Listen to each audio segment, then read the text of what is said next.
Hello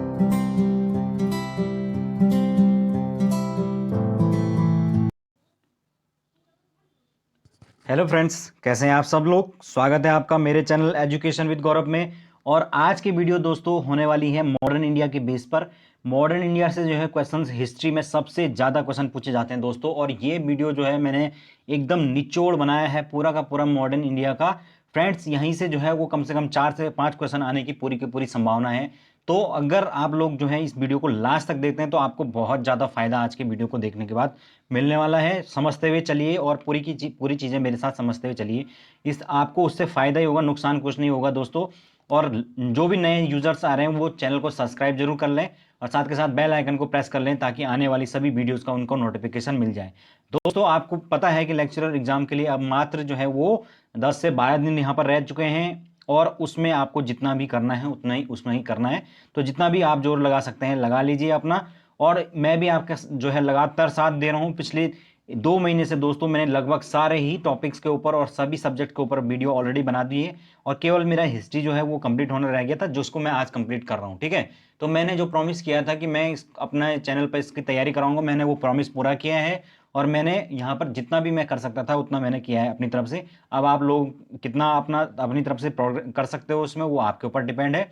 अभी भी आपको 10 डेज के अंदर तैयारी अच्छी करनी है तो आप इस व्हाट्सअप नंबर पर कांटेक्ट कर से मुझसे नोट्स ले सकते हैं, जिसके लिए मिनिमम अमाउंट ऑफ फीस आपको पे करनी होगी, और आप नोट्स ले सकते हैं। तो आप ले लीजिए और अभी 10 से 12 दिन जितने भी है उसमें पढ़ लीजिए, और उसमें टेस्ट सीरीज भी आपको प्रोवाइड कराई जाएगी। चलिए दोस्तों, शुरू करते हैं आज का हमारा वीडियो। मैंने जैसे बताया आपको कि हम पढ़ने वाले हैं मॉडर्न इंडिया, जिसमें कि हम पूरा का पूरा जो यूरोपियंस हैं वो जब भारत के अंदर आए वहां से लेकर और पूरा आज़ादी तक का जो इतिहास है वो पूरा पढ़ने वाले हैं। और इसी कारण से जो है वो दोस्तों वीडियो थोड़ा लंबी हो सकती है, तो आप लोग पेशेंस को बनाए रखिए और लास्ट तक मेरे साथ बने रखिए, क्योंकि जो पेशेंस रखेगा उसी का जो है सिलेक्शन होगा। जिसके अंदर पेशेंस नहीं है वो जा सकता है, जिसको ये बोलना है कि मैं बोर हो गया या ये हो गया वो हो गया, तो आप प्लीज़ मत देखिए। आपके लिए कोई मैंने इन्वाइट नहीं किया है आपको। जिसको ये चीज़ फायदे वाली लगती है वो इसको देखिए। ठीक है, तो चलिए दोस्तों शुरू करते हैं आज का वीडियो। तो जैसे कि मैंने बताया कि आज की वीडियो के अंदर जो है हम सबसे पहले शुरुआत करने वाले हैं कहां से, आधुनिक भारत में यूरोपियन के आगमन से। तो जो यूरोपीय शक्तियां थी जब वो भारत के अंदर आनी शुरू हुई, उसके बाद का ही सारा इतिहास और हमारे आजादी तक का जितना भी इतिहास है ये सब का सब आपका मॉडर्न इंडिया का एक पार्ट है, आप सब ये जानते हैं। ठीक है ना। अगर हम बात करें कि क्रम में कि किस क्रम में जो है यहाँ पर यूरोपियंस का जो है वो आगमन शुरू हुआ था, तो सबसे पहले हम बात करें क्रम की, तो उसमें आए थे सबसे पहले पुर्तगाली आए थे, फिर आए थे डच, फिर आए अंग्रेज, और फिर आए फ्रांसीसी सबसे लास्ट में। ठीक है, तो ये जो क्रम है इसको याद रखना है आपने। ठीक है, फिर डैन भी आए लेकिन वो इतने इंपॉर्टेंट नहीं है। ठीक है फ्रेंड्स, सबसे पहले हम बात करेंगे आपकी पुर्तगाली जो आए हैं उसमें क्या क्या हुआ और कैसे कैसे वो आए। और इसमें मैं केवल आपको वो ही चीजें बताऊंगा जो कि काम की चीज है। ऐसा बताने को मैं दुनिया भर की चीजें इसमें लिख सकता था, लेकिन चूंकि हम इसमें एक निचोड़ को देख रहे हैं तो इसलिए हम इसमें उस तरीके से समझते हुए चलेंगे। ठीक है दोस्तों, सबसे पहले हम बात करें कि पहला जो व्यक्ति था जो आया था वो है वास्को डिगामा, जो कि 1498 ईस्वी में कालीकट, केरल का जो कालीकट तट है वहां पर पहुंचा। और यहां पर उसको वेलकम किया गया किसके द्वारा, जो हिंदू राजा वहां पर था जिसकी उपाधि थी जमोरिन, तो उसके द्वारा यहां पर वास्को डिगामा का वेलकम किया गया। ठीक है ना। और उसके बाद जो है दोस्तों आप जानते हैं कि भारत के अंदर जो है एक तरह से ये कहा जाता है कि वास्को डिगामा ने भारत की खोज की, क्योंकि इससे पहले जो है समुद्री मार्ग से कोई भी जो है वो भारत के अंदर नहीं पहुंचा था वास्को डिगामा से पहले। ओके। उसके बाद देखिए, अगर नेक्स्ट हम बात करें गवर्नर की, तो जो फ्रांसीसी गवर्नर था वो था फ्रांसिस्को डी अल्मीडा, जो कि गवर्नर रहा कब से, 1505 से लेकर 1509 तक जो है वो गवर्नर रहा। और ये जाना जाता है अपनी किसके लिए, शांत जल की नीति यानी कि ब्लू वाटर पॉलिसी के लिए। ठीक है, तो ब्लू वाटर पॉलिसी का मतलब बेसिकली यही था कि जो हिंद महासागर का जो इलाका है, जल वाला क्षेत्र, इन पर जो है वो कब्जा करना और यहाँ के व्यापार पर नियंत्रण करना। तो यहां पर इसकी नीति को कहा जाता है ब्लू वाटर पॉलिसी। ओके, इतनी सी बात आप समझ सकते हैं, इसको याद रख सकते हैं। फिर आपके पास नेक्स्ट है आपके पास अल्बुकर्क। ठीक है ना, अल्फांसो डी अल्बुकर्क था इसका पूरा नाम। 1509 में जो है फ्रेंड्स ये गवर्नर बना, जो कि वास्तविक संस्थापक भी कहा जाता है किसका, पुर्तगालियों का यहां पर। और उसके बाद जो नेक्स्ट गवर्नर बना वो है आपका नीनू डू डी कुन्हा, जो कि 1530 में इसने गोवा को अपनी राजधानी बनाया था, ठीक है ना। उससे पहले जो है इन्होंने पहला जो काम है वो कोचीन में किया, क्योंकि कोचीन में ही ये पहुंचे थे, तो कोचीन में ही इन्होंने पहली फैक्ट्री जो है अपनी लगाई थी। लेकिन दोस्तों यहाँ पर जो राजधानी थी उसको कोचीन की जगह बनाने के बजाय कहां पर, गोवा में बनाया, किसने, नीनू डी कुन्हा ने, ठीक है। उसके अलावा इन्होंने फिर अदर जगह पे अपना, फिर बंगाल के अंदर हुगली नदी के किनारे भी इन्होंने अपनी बस्तियां बसाई, काठियावाड़ गुजरात में बस्तियां बसाई, तो अलग अलग जगह पर फिर ये इस तरह की बस्तियां इन्होंने बसाई, ठीक है। तो इतनी सी बात है।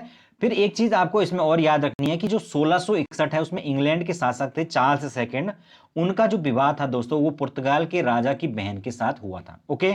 और चार्ल्स द्वितीय को ही दहेज के रूप में जो है वो बंबई को प्राप्त किया था, मतलब दहेज के रूप में चार्ल्स सेकंड को क्या मिला था, बंबई मिला था। तो ये बात कुछ आपको याद रखनी है। अगला देखिए नेक्स्ट जो हमारे पास कब यहां पर आए, फिर उसके साथ एक चीज और याद रखना कि जो ये पुर्तगाली थे, ये इनके आने से ही भारत में जो है तंबाकू जो है उसका शुरुआत हुई। हालांकि पुरातन काल में ये चीजें हो चुकी थी, लेकिन आधुनिक काल में जो तंबाकू की खेती हो गया, या जहाज निर्माण की जो टेक्नोलॉजी हो गया, या प्रिंटिंग प्रेस हो गया, इन सब की शुरुआत जो है यहाँ से हो जाती है भारत के अंदर, ओके। फिर आते हैं डच, ठीक है। तो डच फ्रेंड्स 1605 में जो अब उनकी पहली फैक्ट्री है वो मसूलीपट्टनम में स्थापित हुई, ठीक है। तो बेसिकली डच कौन होते हैं, डच आप जानते हैं कि एम्स्टरडम जो नीदरलैंड्स हैं या हॉलैंड जिसको कहा जाता है, वहां के जो निवासी हैं उनको डच कहा जाता है। और जो उनकी कंपनी थी वो उसका नाम था United East India Company of the Netherlands, ठीक है।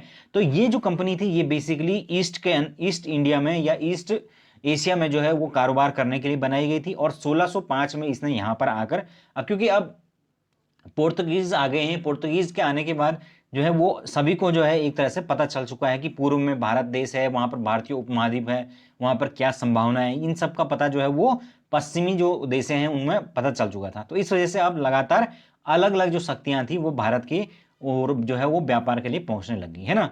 तो उसी क्रम में जो है 1605 1602 में उनकी कंपनी बनी, 1605 में वो यहाँ आ गई और इन्होंने मसूलीपट्टनम जो है वहां पर अपनी पहली स्थापित की कौन सी फैक्ट्री, फैक्ट्री भी कहते हैं इसको, कोठी भी कहते हैं, कुछ भी कह लीजिए, एक ही बात है, ओके।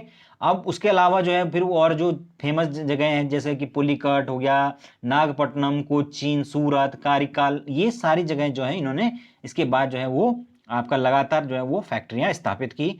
अगर हम बात करें व्यापार की तो जो पुर्तगीज थे उन्होंने मसालों के व्यापार पर ध्यान दिया था, और इन्होंने मसालों के स्थान पर जो कपड़ों का व्यापार है, जो ट्रेड है, टेक्सटाइल इंडस्ट्री, उसमें जो है इन्होंने हाथ आजमाने की सोची और उस पर ध्यान दिया, ठीक है, उसको महत्व दिया। फिर 1759 ईस्वी में अंग्रेजों ने जो है वो डचों को फाइनली हरा दिया, क्योंकि अंग्रेज भी आ चुके थे और अंग्रेजों का इनका संघर्ष चला।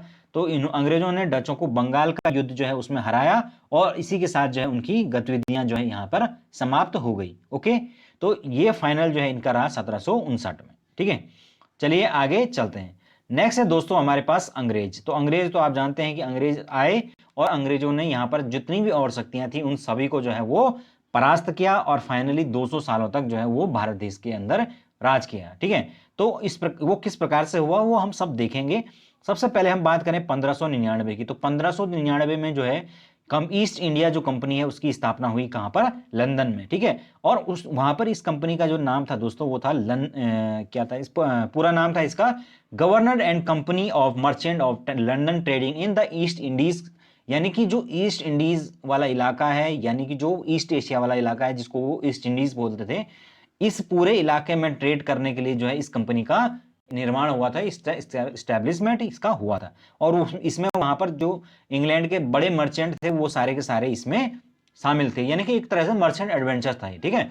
अब यहाँ पर 1600 मतलब उसके अगले साल ही जो है महारानी जो एलिजाबेथ थी वहां पर इंग्लैंड की महारानी थी, उन्होंने कंपनी को 15 सालों के लिए जो है वो ईस्ट में कारोबार करने का लाइसेंस प्रदान कर दिया। यानी कि 15 सालों के लिए उन्होंने कह दिया कि चलिए भाई आप 15 सालों के लिए आपको पूरा का पूरा अधिकार है, भारत देश के अंदर आप ट्रेड कर सकते हैं, ठीक है। या भारत देश के अलावा जो ईस्ट के और भी देश हैं वो पूरा का पूरा भारतीय उपमहाद्वीप का हिस्सा था, आप जानते हैं।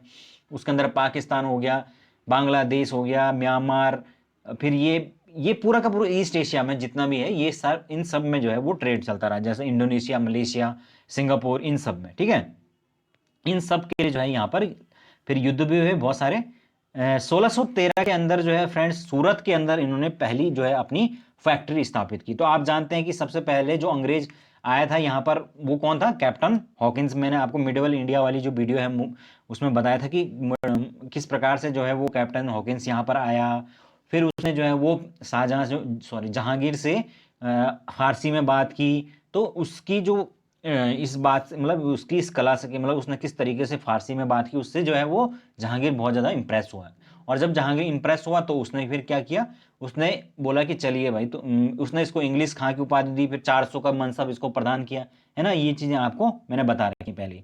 तो इसी के बाद दोस्तों धीरे धीरे फिर इन्होंने अपना पैर जमाने शुरू किए और 1613 के अंदर सूरत के अंदर अपनी पहली फैक्ट्री या कोठी स्थापित की, ठीक है। उसके बाद 1616 में इन्होंने मसूलीपट्टनम में जो है अपनी दूसरी फैक्ट्री स्थापित की। मसूलीपट्टनम बेसिकली दक्षिण का जो है वो उस टाइम पर व्यापारिक केंद्र हुआ करता था, ओके।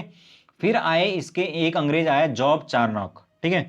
तो ये बहुत फेमस नाम है, जॉब चार्नॉक, क्योंकि इसने जो है 3 गांव, कौन कौन से? कालिकाता, गोविंदपुर और सूतानाटी, ये 3 गांव जो है इसने मिला दिए और इन 3 गांवों को मिलाकर इसने एक नगर बसाया जिसका नाम था कलकत्ता, ठीक है ना। तो वर्तमान का जो कलकत्ता है वो इन 3 गांवों को, मतलब इनके 3 गांवों के उस पर ही उसकी नींव रखी गई। और इस कलकत्ता में ही इसने एक किला बनाया जिसका नाम है फोर्ट विलियम। और इस फोर्ट विलियम में ही जो है वो तत्कालीन जो है वहां से शासन जो है वो फाइनली चला, यानी कि जो इनका गवर्नर था वो वहीं बैठता था, ठीक है, जिसका नाम था चार्ल्स आयर करके कुछ था, ठीक है। तो 1696 में दोस्तों ये सब हुआ था, ये आपको घटनाक्रम के हिसाब से याद रखना है। मैं आपको पूरी की पूरी कहानी इसलिए बता रहा हूं ताकि जो है आप रिलेट करके चलें और वो चीजें आपके दिमाग में रहें, ठीक है। अगला देखिए नेक्स्ट। फिर 1757 आते आते दोस्तों आप जानते हैं कि फाइनली जो है अंग्रेजों ने प्लासी के युद्ध में जो है वो जो रॉबर्ट क्लाइव अंग्रेज था, गवर्नर था, उसने अंतिम जो ये नवाब था बंगाल का, सिराजुद्दौला, सिराज के नाम से जाना जाता है इसको, तो सिराजुद्दौला को जो है वो हराया यहाँ पर और प्लासी का युद्ध। और इसी युद्ध को जो है वो अंग्रेज शासन की नींव के रूप में जाना जाता है भारत देश के अंदर, है ना। क्योंकि यही वो युद्ध था दोस्तों जहां से भारत, क्योंकि बंगाल से ही पूरे देश के अंदर जो है अंग्रेजों ने फिर फैलना शुरू किया या शासन किया या जो भी अधिकार उन्होंने प्राप्त किए वो बंगाल से जाकर ही किए। और बंगाल की सत्ता पर जो है वो नींव कहां से पड़ी, वो इस 1757 के प्लासी के युद्ध से पड़ी थी, ठीक है। फिर उसके बाद 1764 में हुआ बक्सर का युद्ध। और बक्सर का युद्ध में जो है वो अंग्रेजों ने फाइनली जो एक 3 लोगों की जो संयुक्त शक्ति थी, जिसमें कि आपका सुजाउद्दौला था, मुगल सम्राट शाह आलम था, ठीक है, और ये सुजाउद्दौला जो है वो अवध का नवाब था, फिर है मीर कासिम। तो ये 3 जो है इनकी संयुक्त शक्ति को हराया बक्सर के युद्ध में फाइनली। और इसके साथ ही जो है अंग्रेजों का यहाँ पर पूरी तरीके से बंगाल पर आधिपत्य हो गया। उससे पहले दोस्तों 1757 से लेकर और लगभग 1700, जब तक ये बक्सर का युद्ध होता है तब तक यहाँ पर जो एक शासन चला उसको कहा जाता है द्वैध शासन, ठीक है ना, डायरकी कहा जाता है उसको। उसमें बेसिकली ये था कि ये चलाया गया किसके द्वारा, जो रॉबर्ट क्लाइव था उसके द्वारा चलाया गया। इसमें ये होता था कि जो राजा था वो उन्होंने खाली उसको कठपुतली बना दिया था एक तरह से, ठीक है। और वो उसका काम क्या था कि वो केवल जो राजस्व वसूलने और जो वैसे मामले थे जो मुख्य मामले थे, जैसे रेवेन्यू हो गया और सैनिक हो गया, विदेश यानी फॉरेन फॉरेन के मामले, फॉरेन अफेयर्स, ये सारे के सारे जो हैं वो पूरी की पूरी कंपनी के हाथ में चल गए थे। और केवल नवाब के हाथ में थे कि तुम शासन डेली डे टू डे का जो शासन है उसको चलाओ। तो इस तरीके से जो है इस शासन को कहा जाता है द्वैध शासन। तो ये द्वैध शासन दोस्तों फाइनली बक्सर का जो युद्ध हुआ उसके बाद जो है ये समाप्त हो गया और पूरी तरीके से कंपनी का शासन यहाँ पर स्टैब्लिश हुआ, ठीक है। अब हम देखते हैं कि जो नेक्स्ट हमारे पास आई शक्ति, जो यूरोपीय शक्ति, वो कौन थी। तो दोस्तों वो थी आपका फ्रांसीसी, ठीक है ना। तो फ्रांसीसी भी जो है यहाँ पर व्यापार करने के मकसद से आए थे, मुनाफा कमाने, क्योंकि तब तक जो है यूरोप के अंदर जो है ये एक धारणा पूरी तरीके से फैल चुकी थी कि भाई ईस्ट में जो है वो कारोबार जो है वो बहुत फायदे का है। तो इसी वजह से जो है सारी शक्तियां यहाँ पर व्यापार के लिए उत्सुक थी, आना चाहती थी, ट्रेड करना चाहती थी। तो ये उनका एक प्रमुख कारण था। तो इसमें लुई जो 14 है उसने, उसका एक मंत्री था जिसका नाम था काल्वर्ट, और काल्वर्ट ने 1664 ईस्वी में फ्रेंच ईस्ट इंडिया कंपनी की स्थापना की, ओके। तो ये आपको याद रखना है कि जो लुई 14 है आप जानते हैं फ्रांस का सम्राट था ये। तो ये इसने जो है एक कंपनी स्टैब्लिश की जिसका नाम था फ्रेंच ईस्ट इंडियन कंपनी। तो ये फ्रेंच ईस्ट इंडियन कंपनी जो है वो स्टैब्लिश हुई और 1668 में आते आते इसने भारत के अंदर आ गया, आकर मतलब यहाँ पर अपना बिजनेस जमाने के लिए सूरत के अंदर पहली फैक्ट्री अपनी लगा दी और दूसरी फैक्ट्री जो है आपके मसूलीपट्टनम में इसने स्थापित की, ओके। तो बेसिकली ये दो प्रमुख जो है वो केंद्र उस जमाने में उभर के आए थे, व्यापार के केंद्र। तो जो भी मतलब नई शक्तियां आती थी वो यहाँ पर सोचते थे कि हम यहाँ पर अपने आप को, हम अपनी जड़ें जमाएं या यहाँ पर किसी तरह के अपने आप को स्टैब्लिश करें, ठीक है ना। चलिए आगे चलते हैं। आगे है हमारे पास नेक्स्ट, फ्रांसीसियों की मुख्य फैक्ट्री चंद्रनगर में थी, ठीक है। तो ये भी एक इंपॉर्टेंट फैक्ट है कि जो फ्रांसीसी हैं उनकी जो मेन फैक्ट्री थी वो थी दोस्तों कहाँ पर, चंद्रनगर में, ठीक है। तो चंद्रनगर ये बेसिकली बंगाल के अंदर था, ठीक है। अब हम बात करें नेक्स्ट कि 1742 में जो है डुप्ले, आपने डुप्ले का नाम जरूर सुना होगा। तो ये डुप्ले जो है ये फ्रांसीसी गवर्नर था, और ये फ्रांसीसी गवर्नर बनकर जब भारत आए तो इसकी क्या थी, बहुत ज़्यादा महत्वाकांक्षाएं थी। तो इस वजह से इसने बहुत ज़्यादा जो है वो भारत के अंदर जो है वो लगातार अंग्रेजों से इसका टकराव होता रहा। अंग्रेजों और फ्रांसीसियों के बीच लगातार युद्ध होते रहे। 3 युद्ध प्रमुख रूप से हुए जिन्हें कर्नाटक युद्धों के नाम से जाना जाता है, ठीक है। आंग्ल फ्रांसीसी युद्ध या कर्नाटक युद्धों के नाम से जाना जाता है, ओके। अब अगर हम बात करें फाइनली कब ये हटे, तो 26 जनवरी 1760, याद रखना ये डेट, 26 जनवरी 1707 को वांडीवास का युद्ध होता है, जिसमें फाइनली जो फ्रांस की जो सेना है उसका जो भारत में वर्चस्व समाप्त हो जाता है। और ये जो लड़ाई हुई ये किसके बीच हुई है, जनरल आयरकुट जो अंग्रेज था और काउंट डी लाली ये आपका फ्रांसीसी गवर्नर था। तो इनके मध्य ये लड़ाई हुई, ठीक है। अब अगर हम बात करें लड़ाई में फ्रांसीसी हार क्यों हुई, क्योंकि उसका मेन कारण था कि ये वाटर के अंदर भी ये युद्ध लड़ा गया, और फ्रांसीसी जो जो नेवी थी वो उतनी ज़्यादा मजबूत नहीं थी जितनी अंग्रेजों की थी, ठीक है ना। तो इस वजह से जो है अंग्रेजों ने यहाँ पर फ्रांसीसियों को हराने में सफलता प्राप्त की, ठीक है। अब बात करें अगर हम कर्नाटक युद्धों की, तो ये डेट आपको उतनी ज़्यादा इंपॉर्टेंट नहीं है, लेकिन फिर भी याद रख लीजिए 1746 में जो है पहला हुआ, फिर 49 में दूसरा हुआ और 57 में तीसरा हुआ। तो इस तरीके से ये 3 प्रमुख युद्ध हुए जिसमें कि आपका वांडीवास का युद्ध अंतिम रूप से रहा, और उसमें जो है वो इनकी शक्ति जो है वो पूरी तरीके से परास्त हो गई, ठीक है। तो इतनी सी बात आपने याद रखनी है। ये हमने कुछ सारी इंपॉर्टेंट चीजें दोस्तों जितनी भी थी वो डिस्कस कर लिए। अब हम सीधे सीधे जो है बात करेंगे जो इंपॉर्टेंट, क्योंकि इसके बाद तो वैसे बहुत सारे जो है वो राजा मतलब जो गवर्नर हैं उनके अधीन जो काम हुए हैं वो अलग अलग आएंगे, लेकिन हम जो है मेन इवेंट्स की तरफ चलेंगे। बाकी जो गवर्नर ने जो इंपॉर्टेंट काम किए हैं वो आप खुद से पढ़ लेना, ठीक है ना। अब हम मेन मेन चीजों की बात करेंगे, जिसमें सबसे प्रमुख इवेंट होता है वो है 1857 की क्रांति, ठीक है। तो 1857 की क्रांति जो है वो आप जानते हैं कि भारत का जो स्वतंत्रता संग्राम है उसको कहते हैं इसको कि पहला स्वतंत्रता संग्राम भी इसको कहा जाता है। हालांकि कुछ इतिहासकार इसको ऐसा नहीं मानते हैं, लेकिन फिर भी ये हम कह सकते हैं कि हम राष्ट्रवादियों के लिए ये पहला स्वतंत्रता संग्राम कह सकते हैं इसको, ठीक है। अब हम शुरुआत की बात करें तो इसकी शुरुआत कब हुई, 10 मई 1857 को मेरठ से इसकी शुरुआत हुई। और मेरठ की शुरुआत हुई कैसे, हुआ ये था कि इससे पहले ही जो है वो क्या हुआ था कि एक अफवाह चली थी कि भाई सेना में जो है वो ऐसी इनफील्ड राइफलों का प्रयोग हो रहा है जिस पर कि गाय और सुअर दोनों की जो है वो चर्बी लगी हुई थी। अब ये पता नहीं, एक कहते हैं कि एक अफवाह थी या सच था, जो भी था रहा होगा। तो उस अफवाह से क्या हुआ, जो सैनिक थे उन्होंने विद्रोह कर दिया। अब कुछ सैनिक जो है उन्होंने विद्रोह किया, तो उसके उनके ऊपर जो है वो कार्रवाई हुई। लगभग 80-90 सैनिक जो ऐसे थे उनको सीधे सीधे 10 साल की सजा सुना दी गई।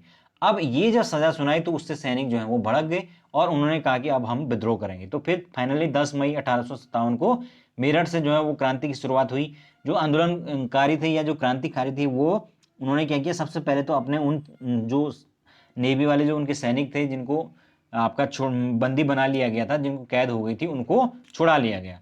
उन्होंने उनको छुड़ाया और फिर दिल्ली कूच किया।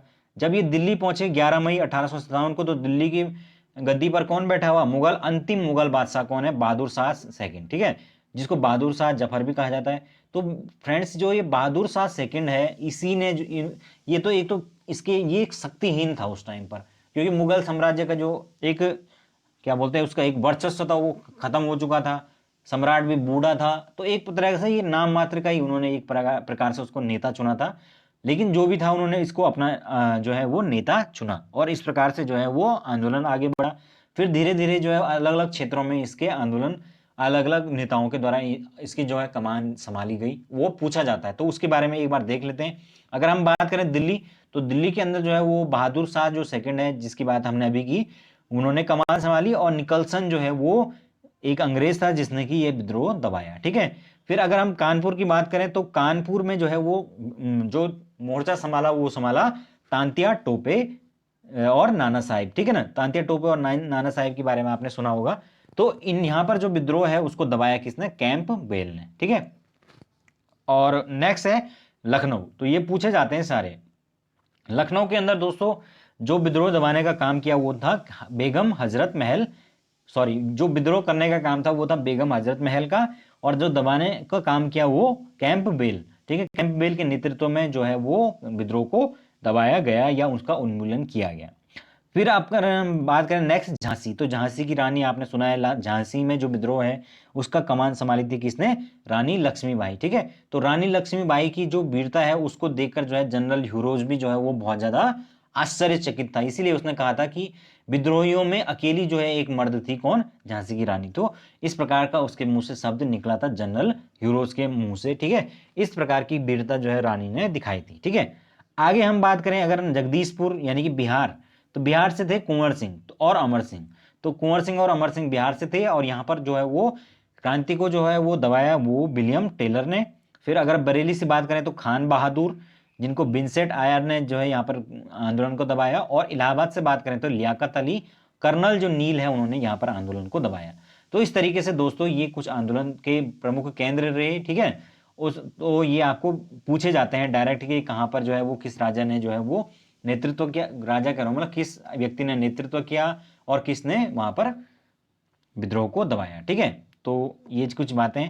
हाँ, एक ये भी पूछा जाता है रानी लक्ष्मीबाई का जो दूसरा नाम है वो आप जानते हैं कि मणिकर्णिका जो है वो रानी लक्ष्मीबाई का दूसरा नाम है, ठीक है। जो कि एक्चुअली में कौन थी? जो गंगाधर राव था उसकी विधवा थी, झांसी के राजा गंगाधर राव की विधवा थी, ठीक है। चलिए आगे चलते हैं। नेक्स्ट है हमारे पास 1857 जो है उसकी क्रांति के पश्चात भारत की सत्ता कंपनी के हाथ से चली गई और भारत शासन अधिनियम 1858 पारित हुआ। तो फ्रेंड्स आप सब जानते हैं कि 1857 की जो क्रांति है वो विफल रही। और उसका विफल रहने का क्या कारण था? एक तो कई कई कारण थे उसके। एक तो ये था कि प्रभावशाली नेतृत्व नहीं था, सब अपना अपना लड़ रहे थे, ठीक है। दूसरा जो राष्ट्रवाद की कमी थी। तीसरा जो है हमारे पास कोई संगठित नेता नहीं था, न कोई ऐसा योजना थी, विद्रोह का कोई निश्चित रूप नहीं था। फिर जो कई देसी राजा थे तो उन्होंने अंग्रेजों का साथ दिया ताकि उनको फेवर मिले, है ना। तो इन सभी कारणों से जो है वो 1857 की क्रांति जो है वो विफल रही। लेकिन उस क्रांति का जो है वो परिणाम क्या हुआ दोस्तों? उसका परिणाम ये हुआ कि एक तो जो है अंग्रेज जो है वो कहीं ना कहीं अब ये बात समझ गए थे कि अब भारत के अंदर अगर उन्हें अपने जो है साम्राज्य को बनाए रखना है तो वो इतना आसान नहीं है। तो इसीलिए उन्होंने कंपनी के हाथ से जो है वो जो मतलब वहां के ब्रिटिश गवर्नमेंट थी उसने कंपनी के हाथ से भारत की सत्ता छीन ली और भारत की सत्ता जो है वो अपने हाथ में ली। यानी कि डायरेक्ट जो है वो भारत का शासन कंपनी के अंडर में हो गया और भारत को उन्होंने घोषित कर दिया कि भारत हमारा एक ब्रिटिश साम्राज्य का अभिन्न हिस्सा है। तो इस तरीके से उस कैसा हुआ ये भारत शासन अधिनियम 1858 पारित हुआ।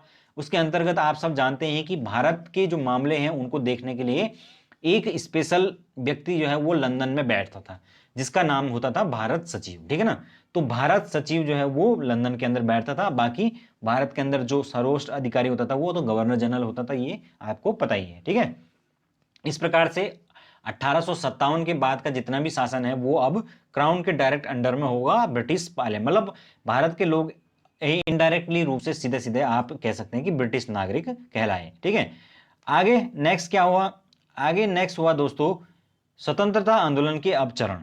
तो अब हम बात करेंगे 1857 के बाद की जो स्वतंत्रता आंदोलन इसके बाद उभर के आया उसमें क्या क्या चरण हुए, उसमें उन चरणों के अंदर क्या क्या परिवर्तन हुए, कौन कौन सी मुख्य मुख्य घटनाएं हुई। क्योंकि यही जो घटनाएं हैं दोस्तों ये कहीं ना कहीं जो है वो पूछी जाती हैं और इनसे क्वेश्चन बनता ही बनता है। सबसे ज्यादा जो है अगर बात करें तो इन्हीं से क्वेश्चन बनता है, ठीक है। तो इसमें जो है अगर हम बात करें भारतीय राष्ट्रीय जो आंदोलन है उसको 3 भागों के अंदर टोटल डिवाइड किया गया है। तो कौन कौन से 3 भाग हैं?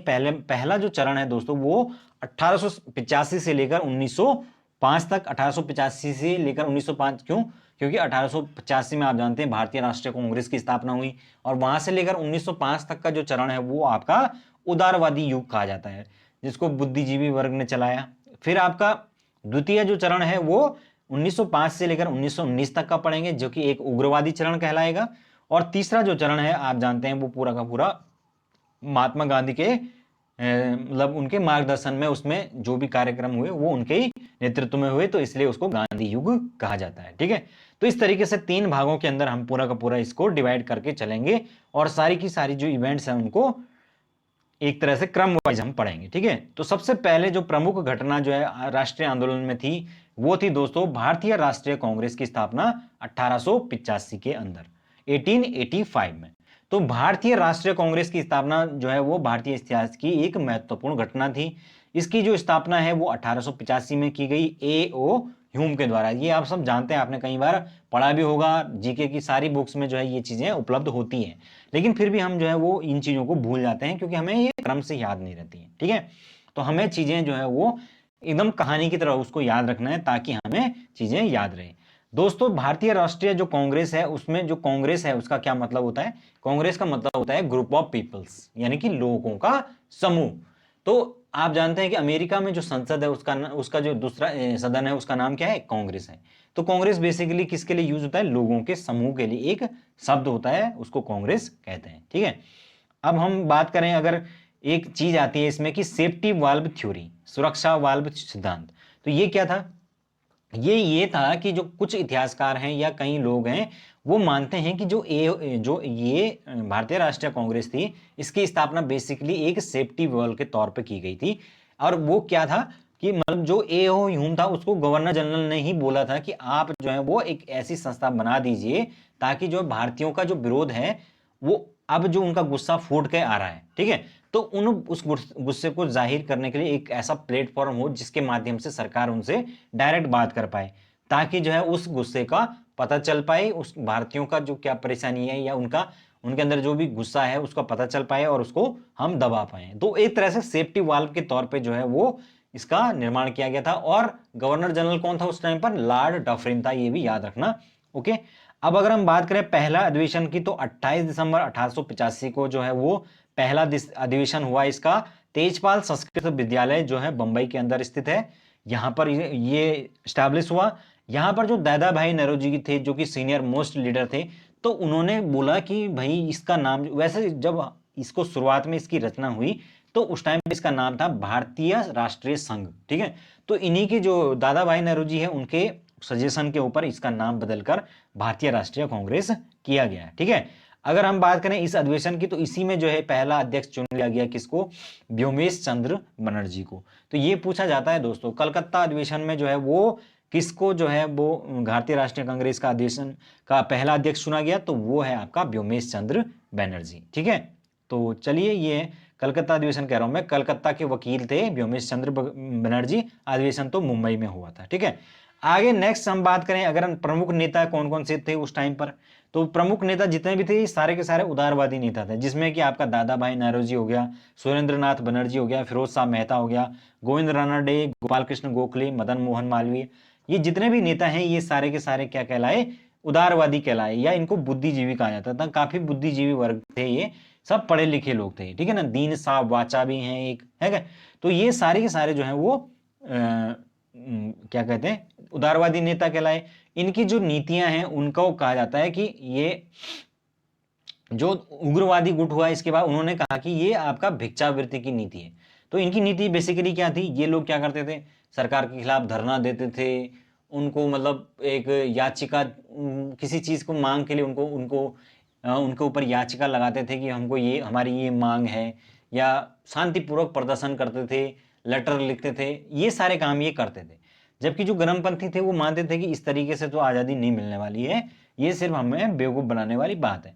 तो इस तरीके से जो है दोस्तों ये लगातार जो है इनका शासन का, इस तरीके का इनका जो प्रभाव है वो 1905 तक जो है वो बना रहा। 1905 के बाद जो है वो उग्र राष्ट्रवादी चरण उभर के आए।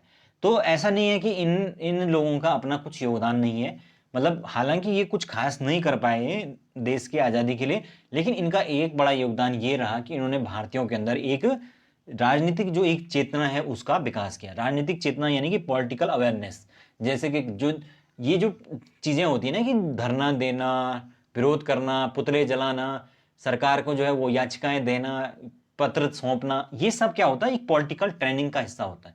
तो ये जो ट्रेनिंग होती है दोस्तों, ये कहीं ना कहीं जो है वो आपका इन जो हमारे उदारवादी नेता था उन्होंने ही ये शुरू कर दी थी, ठीक है। और उसके माध्यम से सारे के सारे जो देश के अंदर जो है ये जन जागरूकता फैलने लगी, लोग जो है इस तरह की चीजें भी सीखने लगे कि हाँ ऐसे भी होता है, यानी एक तरह से डेमोक्रेटिक वैल्यू जो है उनके अंदर आने लग गई, और यही जो है इनका सबसे बड़ा योगदान था, ठीक है। अब अगर हम बात करें उग्रवादी चरण की, तो 1905 से लेकर 1919 तक का पूरा चरण उग्रवादी चरण है। इसमें जो है हम बात करें तो प्रमुख जो नेता रहे, आप जानते हैं कौन कौन से नेता थे। लाल बाल पाल, है ना, लाला लाजपत राय हो गया, बाल गंगाधर तिलक हो गया, बिपिन चंद्र पाल हो गया, उसके अलावा अरविंद घोष हो गया। तो ये सारे प्रमुख नेता इसमें रहे और इन्हीं का इसमें दबदबा रहा, ठीक है। अब इस क्रम में सबसे जो प्रमुख घटनाक्रम की बात करें तो सबसे पहला जो घटनाक्रम प्रमुख है वो है बंगाल विभाजन, जिसको बंग भंग कहा जाता है, ठीक है। तो दोस्तों बंगाल विभाजन हुआ 1905 में, ये आप जानते हैं, आपने कई बार पढ़ा भी होगा, जिसको किया गया किसके द्वारा, लॉर्ड कर्जन के द्वारा, ठीक है। तो लॉर्ड कर्जन के द्वारा बंगाल विभाजन किया गया, और इस बंगाल विभाजन का करने का मेन मकसद था कि जो हिंदू मुस्लिम एकता है उसको तोड़ा जाए, क्योंकि जो ईस्ट बंगाल था वो मुस्लिम बहुल इलाका था और जो वेस्ट बंगाल था ये हिंदू बहुल इलाका था।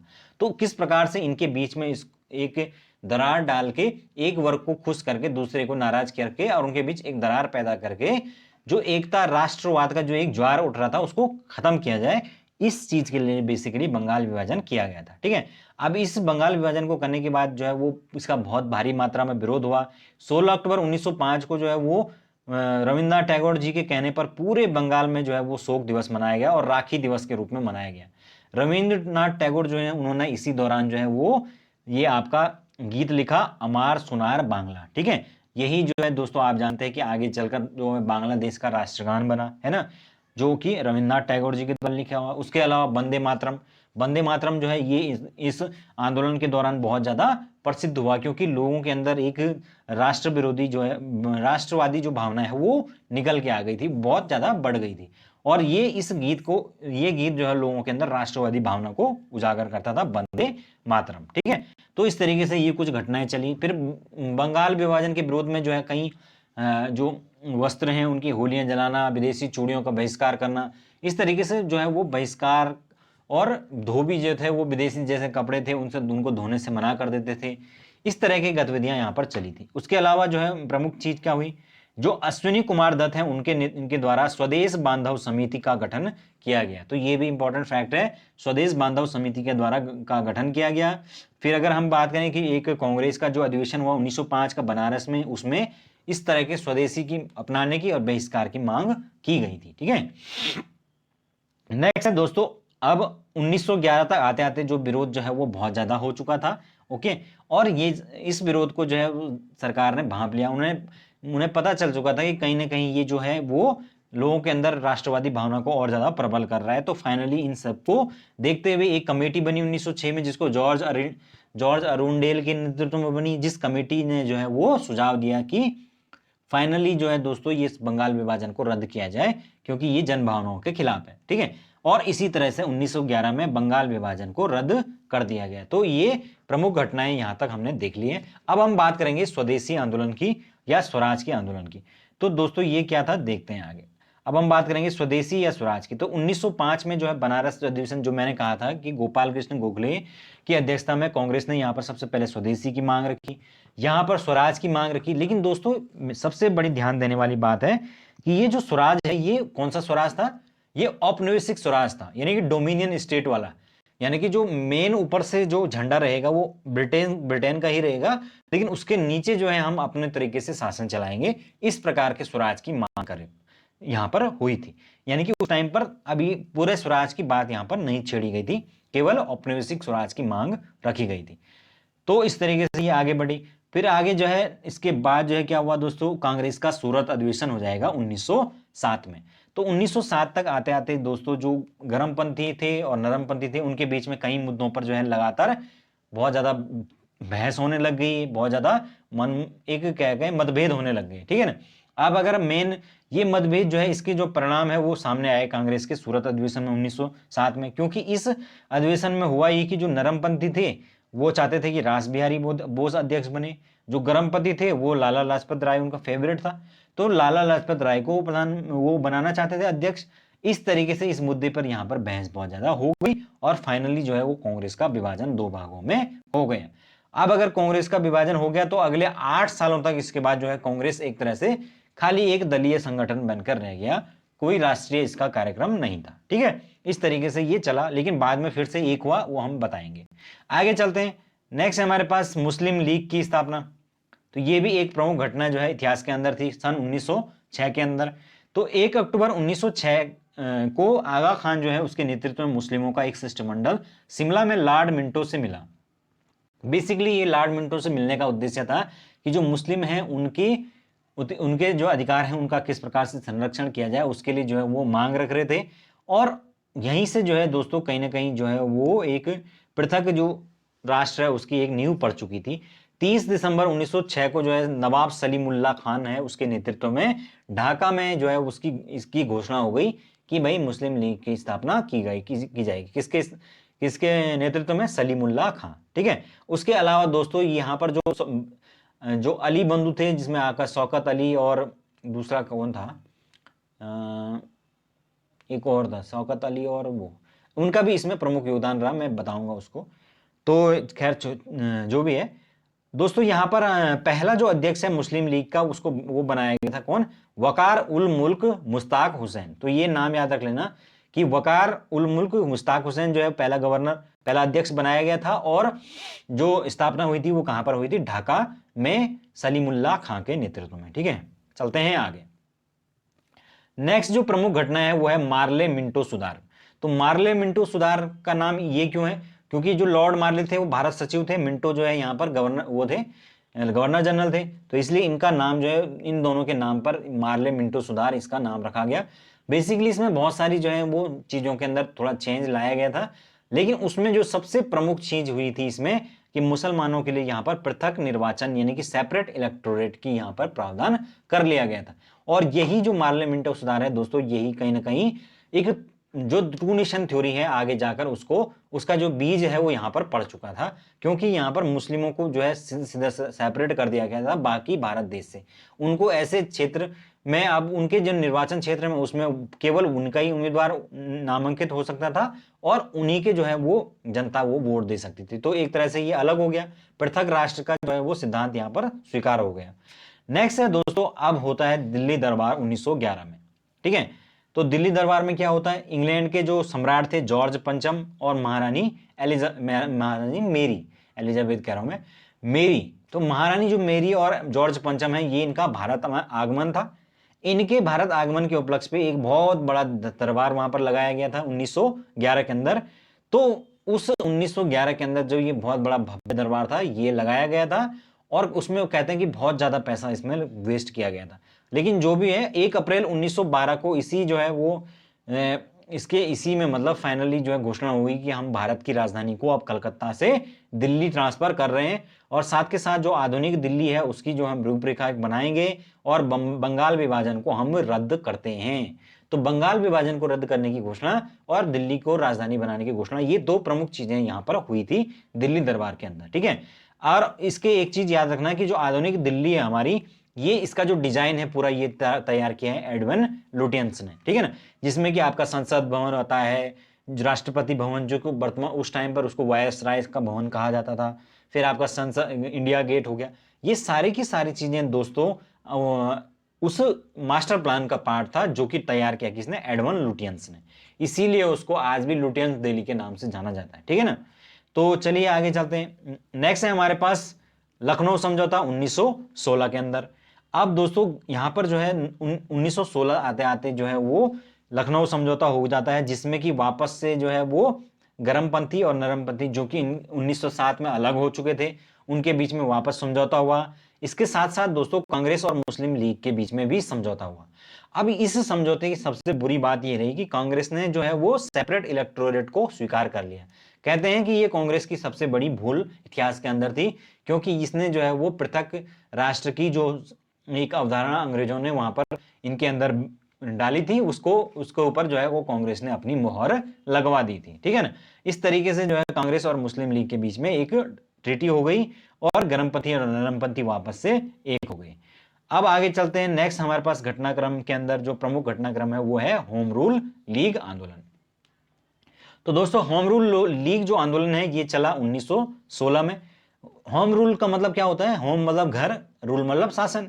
तो घर का शासन मतलब घर का शासन। तो ये जो लीग था इसका जो गठन है ये बेसिकली दो लोगों के इसमें खास योगदान है, वो है बाल गंगाधर तिलक और एनी बेसेंट। ठीक है। तो सबसे पहले तो हुआ ये कि 1914 में जो है वो तिलक की रिहाई होगी। तिलक जो है अभी तक जेल में थे, और जैसे ही उनकी जेल से रिहाई हुई तो उन्होंने तुरंत से जो है अपने घटनाक्रम चालू कर दिया, अपनी जो गतिविधियां हैं उनको चालू कर दिया। और इसी के क्रम में जो है उन्होंने होम रूल का गठन किया 1916 में। ये जो आइडिया था दोस्तों ये उन्होंने लिया था आयरलैंड, जो आयरलैंड है वहां से इन्होंने इसका नमूना लिया था, यानी उसका आइडिया वहां से लिया था। अगर हम बात करें कि इसका जो उद्देश्य क्या था, क्यों बनाया गया था, तो इसकी जो मांग थी बेसिकली वो औपनिवेशिक स्वराज को प्राप्त करना, यानी कि स्वराज को प्राप्त करना। लेकिन यहां पर भी पूर्ण स्वराज की बात नहीं थी, औपनिवेशिक स्वराज की ही बात थी। ठीक है। अगर हम बात करें कि इसके अंदर प्रमुख जो चीजें हुई तो उसमें दो चीजें आपको पूछी जाती है। तिलक की जो लीग है उसकी स्थापना कब हुई? 28 अप्रैल 1916 को, जिसका कि केंद्र कहां था? पूना था। तो इसका मेन जो कार्य क्षेत्र था वो पूना, महाराष्ट्र और ये वाला इलाका। और बाकी जो देश है उसमें जो काम कर रहा किसने? एनी बेसेंट ने, जिसकी लीग जो है वो बनी 16 सितंबर 1916 में मद्रास में। ठीक है। तो इस तरीके से दो प्रमुख लीग जो है उन्होंने देश में अंदर काम किया, और इसके सचिव बनाए गए थे जॉर्ज अरुणडेल। ठीक है। तो ये कुछ बातें थी। उसके अलावा आप जानते हैं दोस्तों इस दौरान जो है होम रूल लीग में जो है वो तिलक ने अपने जो उनके पत्र छपते थे, जैसे मराठा हो गया, केसरी हो गया, उसके माध्यम से लोगों को जागरूक किया। और उसी अलावा जो एनी बेसेंट है उन्होंने भी कुछ अपने पत्र छापे, जैसे कॉमनवेल्थ हो गया, न्यू इंडिया हो गया। ठीक है। इसी दौरान दोस्तों जो है वो नारा दिया गया था, किसके द्वारा? तिलक के द्वारा। कौन सा? स्वराज मेरा जन्मसिद्ध अधिकार है और मैं इसे लेकर रहूंगा। ठीक है। तो ये फेमस नारा जो है आपने सुना ही होगा। कब? जब हम बचपन से लेकर अब तक जो है 15 अगस्त, 26 जनवरी, तमाम तमाम जो भाषण हम सुनते हैं, और उसमें हम यहाँ पर इस नारे को लगाते भी थे, स्वराज मेरा जन्मसिद्ध अधिकार है और इसे मैं लेकर रहूंगा। तो दोस्तों ये नारा इसी दौरान दिया गया था, याद रखना। नेक्स्ट जो है एनी बेसेंट जो है 1917 में कांग्रेस की, क्योंकि 1917 तक आते आते पहले तो अंग्रेजों ने उसको क्या किया, आंदोलन को दबाने के लिए उसको अरेस्ट कर लिया। लेकिन जब जनता का जो बहुत ज्यादा विरोध जो है वो झेलना पड़ा, तो फाइनली 1917 में उन्हें जो है एनी बेसेंट को रिहा करना पड़ा। और जब एनी बेसेंट रिहा हुई तो उनको कांग्रेस का अध्यक्ष चुन लिया गया। तो वो पहली महिला अध्यक्ष बनी कांग्रेस की। ठीक है। तो पहली महिला अध्यक्ष कौन है कांग्रेस की? Annie Besant. तो ये कुछ इंपॉर्टेंट बातें इसमें हमने देखी। नेक्स्ट है हमारे पास मॉन्टेग्यू की अगस्त घोषणा। तो दोस्तों अगस्त घोषणा, ये एक अगस्त घोषणा है, बाद में एक अगस्त प्रस्ताव भी आएगा, वो अलग होगा। ठीक है। खैर आपको अगस्त घोषणा के नाम से याद रखना है कि ये अगस्त 1917 के अंदर घोषणा हुई थी। और बेसिकली ये घोषणा हुई थी कहां पर? हाउस ऑफ कॉमन्स में, जो कि ब्रिटेन के अंदर, लंदन के अंदर स्थित है। ठीक है। तो वहां पर फाइनली ये बोला गया कि भाई हम भारत को जो है एक अपने जो है ब्रिटिश साम्राज्य के एक अभिन्न अंग के तौर पर जो है स्वीकार करते हैं, और हम जो है भारत के विकास के लिए प्रतिबद्ध हैं। हम भारत के लिए क्या करेंगे? लगातार भारत के अंदर ऐसी संस्थाओं का विकास करेंगे जिससे वहां पर धीरे धीरे उनका अपना शासन डेवलप हो सके। तो कहीं ना कहीं एक तरह से उन्होंने बोला कि हम तुम्हें भाई धीरे धीरे अधिकार प्रदान करेंगे। तो नरमपंथी जो थे वो तो इस बात से ही बहुत खुश हो गए कि भाई अब तो हमें पता नहीं क्या मिल गया। तो उन्होंने इसको कह डाला क्या? भारत का मैग्ना कार्टा। ठीक है। भारत के अधिकारों का मैग्ना कार्टा बोल दिया। जबकि जो तिलक थे के नेतृत्व में जो गर्मपंथी थे उन्होंने कहा कि भाई ये क्या है, इसमें तो कुछ बताया ही नहीं गया कि कब तक हमें एक्चुअली में जो है वो हमारे यहाँ संस्थाएं डेवलप होंगी, हमारा स्वशासन कब तक मिलेगा, इसमें तो कुछ बताया नहीं गया है। तो इन्होंने उसको क्या कहा कि ये सूर्य विहीन उषा काल है, यानी कि ऐसी सुबह हुई है जिसमें सूरज ही नहीं है। ठीक है ना। तो ये इन्होंने बोला। तो अब इस कारण से जो है वो अंग्रेज भी परेशान थे कि ये जो तिलक है इसने यहाँ पूरे देश के अंदर अशांति फैला रखी है। तो इसीलिए वैलेंटाइन जो सिरोल था उन्होंने अपनी पुस्तक इंडिया अनरेस्ट के अंदर जो है वो तिलक को कहा भारतीय अशांति का जनक। ठीक है। तो ये पूछा जाता है कि भारतीय अशांति का जनक किसे कहा गया, तो वो कहा गया है आपका बाल गंगाधर तिलक को। ठीक है। तो चलिए आगे चलते हैं। हमारे पास नेक्स्ट इंपॉर्टेंट घटना आती है आपका मॉन्टेग्यू चैम्सफोर्ड सुधार 1919 के अंदर ये हुए थे। दोस्तों मॉन्टेग्यू चैम्सफोर्ड सुधार 1919 के अंदर हुई, जहां पर कि बेसिकली क्या हुआ, केंद्रीय और प्रांतीय जो विषय हैं उनकी सूची की अलग अलग पहचान की गई, कि मतलब केंद्रीय जो विषय हैं उनको अलग रखा जाए, जो राज्य के सब्जेक्ट हैं उनको अलग रखा जाए, और यहाँ पर एक और इंपॉर्टेंट चीज हुई, वो थी कि जो प्रांतीय विषय थे उनको दो चीजों में डिवाइड हो गया, एक तो हस्तांतरित विषय थे और दूसरे आरक्षित विषय। जो गवर्नर था वो पूरी तरीके से जो है उस हस्तांतरित जो विषय थे उनके ऊपर एक कानून बना सकता था, जबकि जो आरक्षित विषय थे उनके ऊपर कार्यपालिका जो परिषद है उसके मदद से कानून बनाए जाते थे। यानी कि जो गवर्नर जनरल है वो कार्यपालिका परिषद की मदद से कानून बनाएगा। तो ये दो तरीके से यहाँ पर शासन चला। कहां पर? 1919 मॉन्टेग्यू चेम्सफोर्ड सुधार कहा जाता है इसको। ठीक है, चलिए दोस्तों आगे चलते हैं। अब आ चुका है हमारे पास गांधीवादी युग, तीसरा चरण। तो तीसरा चरण जो है वो सबसे प्रमुख चरण है हमारा आज राष्ट्रीय आंदोलन का। 1919 से लेकर 1947 आजाद होने तक ये चला। इसमें जो है आप सब जानते हैं गांधी जी, तो गांधी जी के बारे में ज़्यादा कुछ बताने की जरूरत नहीं है। बचपन से लेकर हम पढ़ते आ रहे हैं कि उनका जन्म 2 अक्टूबर 1869 को कहाँ पर हुआ था? पोरबंदर, काठियावाड़, गुजरात के अंदर हुआ था। उनके पिताजी का नाम करमचंद गांधी था, माता का नाम पुतलीबाई था। ठीक है, और उनके चार पांच पुत्र थे, चार पुत्र थे शायद, हरिलाल, मणिलाल, कौन कौन थे। फिर उसके अलावा हमने ये भी देखा हुआ है कि वो किस प्रकार से उन्होंने बचपन में क्या क्या किया, ये सब चीज़ें हमारे काम की नहीं है। फिर हमारे काम की चीज़ है वो है 1889 से लेकर 1891 में, जब वो कि इंग्लैंड चले गए, जहाँ पर उन्होंने लॉ की पढ़ाई की। कहते हैं कि यहाँ पर वो बहुत ज़्यादा अयाश टाइप के मौज मस्ती वाले हुआ करते थे, और ये उन्होंने खुद अपनी बुक में लिखा है। कौन सी book? My experiment with truth, जो गांधी जी की अपनी आत्मकथा है। ठीक है, फिर जो है 1893 में दोस्तों वो 92 में वापस आए, भारत आए, और 93 में ही वो अपने एक दोस्त जिसका नाम था दादा अब्दुल्ला, इनका मुकदमा लड़ने के लिए चले गए दक्षिण अफ्रीका। और बेसिकली गए तो 4 महीने के लिए थे और 15-16 साल वहीं रह गए, है ना। फिर वापस जब आए तो बहुत साल हो गए थे, जनवरी 1915 में वापस आए। तो आप लगा लीजिए 1993 से लेकर और 1915 तक कितने साल हो गए। इतने साल उन्होंने अपनी जिंदगी के वहीं पर काट दिए। दक्षिण अफ्रीका के अंदर भी जो है गांधी जी ने बहुत सारे, ये जो जितने भी आंदोलन वगैरह ये सब काम उन्होंने कहाँ सीखे थे? उन्होंने दक्षिण अफ्रीका के अंदर ये सीखे थे। जैसे कि उन्होंने वहां पर 94 के अंदर एक संस्था बनाई जिसको कि क्या कहा जाता है? इंडियन नटाल कांग्रेस कहा जाता है। फिर इंडियन ओपिनियन नाम का पत्र वहां पर उन्होंने प्रकाशित किया था। फिनिक्स आश्रम बनाया, टेलस्टाई फार्म बनाया था। ऐसे बहुत सारे काम जो है गांधी जी ने दक्षिण अफ्रीका के अंदर किए थे, ये बात आप जानते हैं। ठीक है, तो इस तरीके से दोस्तों हमारे पास गांधी जी जो है उन्होंने अफ्रीका के अंदर जो भी काम किए, फाइनली 9 जनवरी को वापस आ गए, इसको माना। और इसीलिए जो है वो 9 जनवरी को जो है वो एक, आप जानते हैं किसके रूप में मनाया जाता है? स्वदेशी दिवस के रूप में मनाया जाता है। आप जानते हैं ना, स्वदेशी एनआरआई डे जिसको कहा जाता है, एनआरआई डे। ठीक है, तो वो 9 जनवरी को क्यों मनाया जाता है? क्योंकि गांधी जी इस दिन वापस आए थे। फिर आप बात करें कि ब्रिटिश जो गवर्नमेंट थी वो शुरुआत में गांधी जी से बहुत ज़्यादा खुश थी।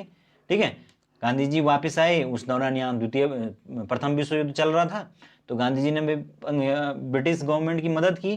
कैसे की?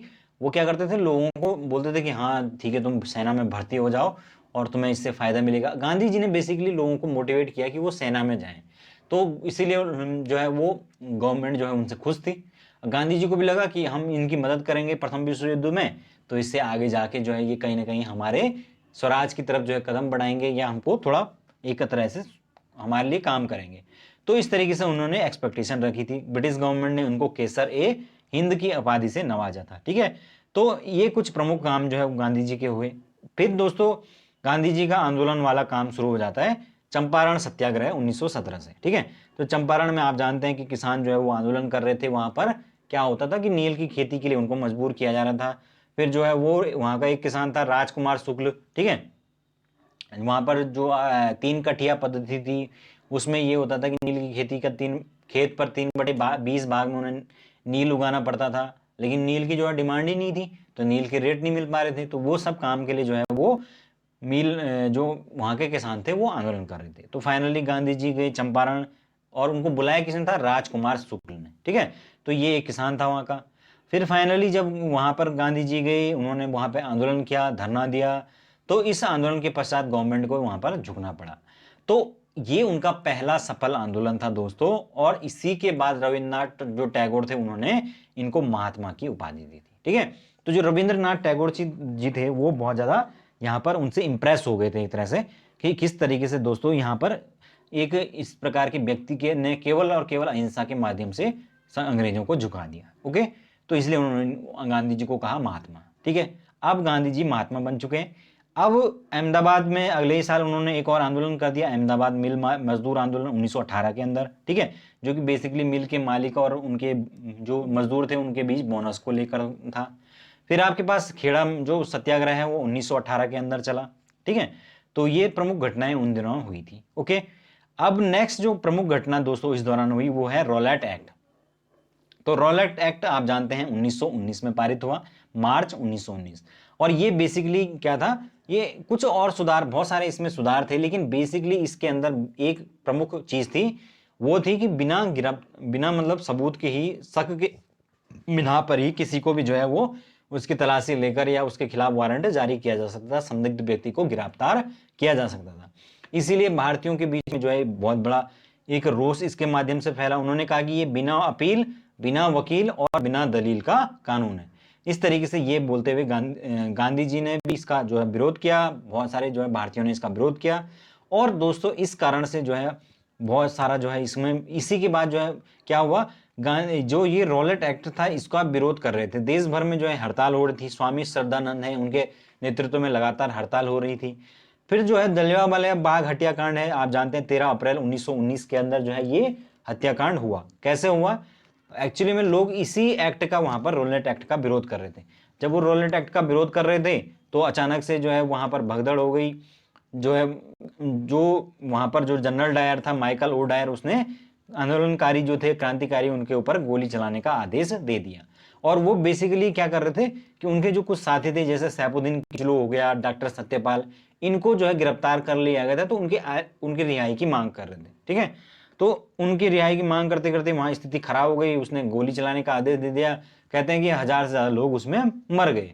तो वहां पर आज भी जो है उस चीज की गोलियों के निशान आपने देखे होंगे। आप जाओगे कभी उस गार्डन में, मैं तो गया था, तो आपको वहां पर जानने का मौका मिलेगा, तो आप जरूर उसको देखिए कि वहां पर किस प्रकार से वो जो कुआं है उसके ऊपर गोलियों के निशान है, ठीक है ना। इस तरीके की चीजें आज भी उस गार्डन में मौजूद है।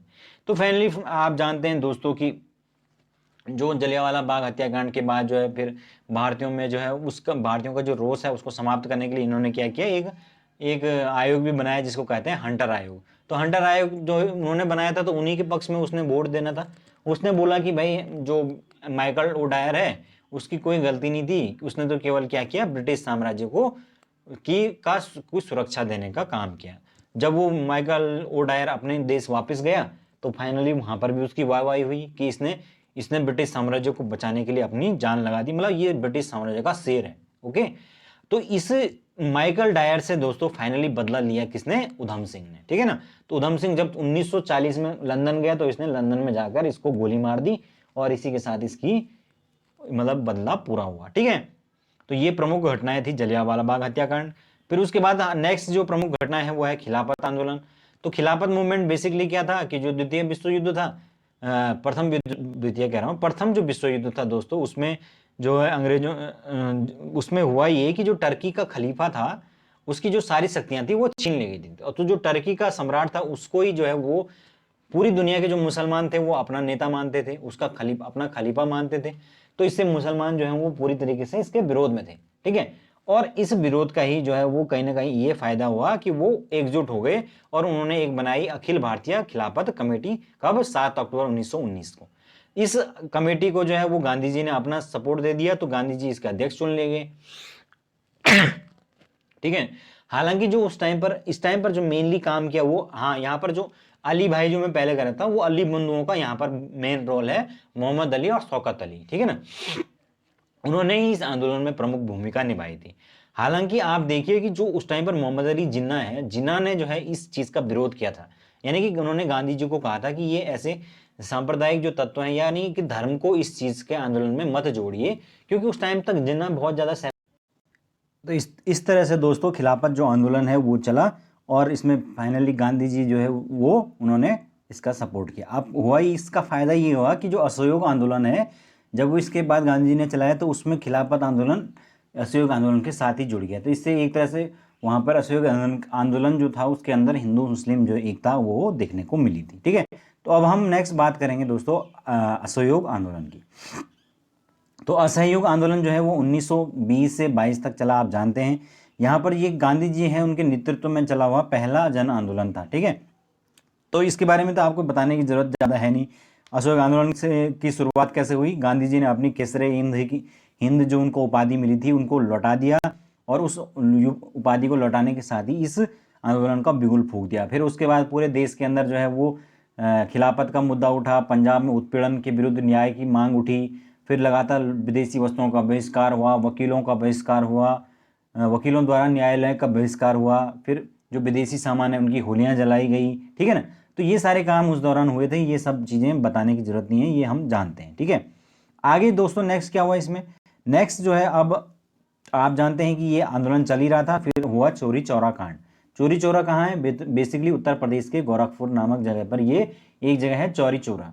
तो चौरी चौरा में जो है वो आंदोलनकारी कुछ आंदोलन कर रहे थे, तो वहाँ पर फिर जो है वो पुलिस ने उन पर कुछ लाठीचार्ज किया, आंदोलनकारी भीड़ जो है वो भड़क गई और उन्होंने एक पुलिस स्टेशन को आग लगा दी। तो पुलिस स्टेशन को जब उन्होंने आग लगाई तो वहाँ पर 22 पुलिस वाले जिंदा जल के मर गए। इस घटना से, ये घटना हुई कब? 5 फरवरी 1922 को, ठीक है। पुलिस स्टेशन को आग के हवाले कर दिया गया। इस घटना से दोस्तों गांधी जी जो हैं वो बहुत ज़्यादा आहत हुए और उन्होंने कहा कि भाई जो ये तो मेरा असहयोग आंदोलन तो अहिंसक आंदोलन था, इसमें हिंसा का प्रवेश हो गया, तो मैं इस आंदोलन को वापस ले रहा हूँ। और 12 फरवरी 1922 को इन्होंने आंदोलन की वापसी की घोषणा कर दी। हालांकि इस चीज़ का जो है वो बहुत ज़्यादा, जो कई जो युवा नेता थे उन्होंने इसका विरोध भी किया, ठीक है ना। आज के ज़माने की बात होती तो पता नहीं कितना ट्रोल हो जाते गांधी जी सोशल मीडिया पे, ठीक है। तो खैर जो भी हुआ उस दौरान जो है वो की बात है और गांधी जी ने ये आंदोलन वापस ले लिया। ओके, तो ये था दोस्तों हमारे प्रमुख घटनाक्रम। अब हम बात करेंगे स्वराज पार्टी की। स्वराज पार्टी जो है वो कब बनी? 1923 के अंदर बनी, जो है जिसके अध्यक्ष थे सीआर दास और महासचिव थे मोतीलाल नेहरू। तो ये बेसिकली कांग्रेस के अंदर ही इसके बाद दो तरह के गुट बन गए थे, जिसमें एक गुट को कहा जाता था परिवर्तनवादी और दूसरा कहा जाता था अपरिवर्तनवादी। मतलब बेसिकली वो लोग जो चाह रहे थे कि कांग्रेस जो है वो क्या करें, सरकार के साथ जो आने वाले आगामी जो चुनाव हैं उनमें भाग ले, फिर उस मतलब सिस्टम का हिस्सा बनकर जो है वो वहां पर अपने जो है अधिकारों की मांग करे। वो थे आपके अपरिवर्तनवादी। और जो परिवर्तनवादी थे वो कह रहे थे कि ना जी, ऐसा कैसे हो जाएगा, हमको इसमें इसका पूरी तरीके से बहिष्कार करना है, ठीक है। तो इस तरीके से ये दो गुट बने, और दो ये जो गुट बने इस कारण से जो जो अपरिवर्तनवादी थे, जिसमें कि आपका राजगोपालाचारी, राजेंद्र प्रसाद थे, ये सारे के सारे विधानमंडलों में प्रवेश नहीं चाहते थे, ठीक है। तो इस प्रकार से जो है इन्होंने फिर अपना त्याग पत्र दे दिया। अब त्याग पत्र देने के बाद जो है इन्होंने फाइनली 1923 में अपनी खुद की पार्टी बनाई, जिसको कहा गया इन्होंने कांग्रेस खिलाफत पार्टी या कांग्रेस खिलाफत स्वराज पार्टी, जिसके के अध्यक्ष बने सीआर दास। ओके, तो ये था आपका स्वराज पार्टी।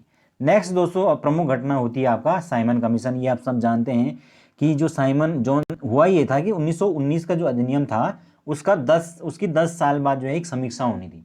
तो 10 साल 1919 के बाद कब होते? 1929 में। लेकिन हुआ ये कि जो है ब्रिटेन के अंदर चुनाव होने थे, तो उन्होंने कहा कि इससे पहले कि जो है नई गवर्नमेंट आ जाए, हम ही इस मुद्दे को जो है वो सुलझा लेते हैं ताकि क्रेडिट हमें मिल जाए। लेबर पार्टी जो है वो ये सोच रही थी, ठीक है। तो इस तरीके से दोस्तों कंजर्वेटिव पार्टी, ठीक है ना।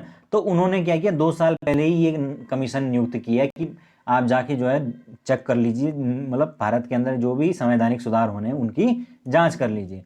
तो इस तरीके से ये साइमन कमीशन नियुक्त हो गया, अध्यक्ष बन गए जॉन साइमन। लेकिन मजे की बात ये थी कि जिस कमीशन को भारत के राजनीतिक भविष्य का फैसला करना था उसमें एक भी भारतीय नहीं था। ये सबसे बड़ी एक क्या थी, आयरनी थी।